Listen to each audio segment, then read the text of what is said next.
நகர்கள் ஊர்கள் தோறும் கற்பித்துக் கொண்டே எருசலேம் நோக்கி பயணம் செய்தார்.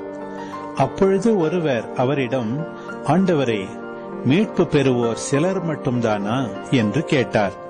அதற்கு அவர் அவர்களிடம் கூறியது, இடுக்கமான வாயில் வழியாக நுழைய வருந்தி முயலுங்கள். ஏனெனில் பலர் உள்ளே செல்ல முயன்றும் இயலாமற் போகும். வீட்டு உரிமையாளரே, எழுந்து கதவை திறந்துவிடும் என்று கேட்பீர்கள். அவரோ, நீங்கள் எங்கிருந்து வந்தவர்கள் என எனக்கு தெரியாது என பதில் கூறுவார். அப்பொழுது நீங்கள், நாங்கள் உம்மோடு உணவு உண்டோம், குடித்தோம், நீர் எங்கள் வீதிகளில் கற்பித்தீரே என்று சொல்வீர்கள். ஆனாலும் அவர், நீங்கள் எவ்விடத்தாரோ எனக்கு தெரியாது, தீங்கு செய்வோரே, அனைவரும் என்னை விட்டு அகன்று போங்கள் என உங்களிடம் சொல்வார்.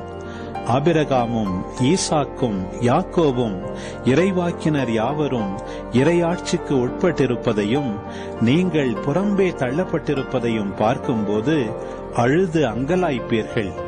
இறையாட்சியின் போது கிழக்கிலும் மேற்கிலும் வடக்கிலும் தெற்கிலும் இருந்து மக்கள் வந்து பந்தியில் அமர்வார்கள். ஆம், கடைசியானோர் முதன்மையாவர், முதன்மையானோர் கடைசியாவர்.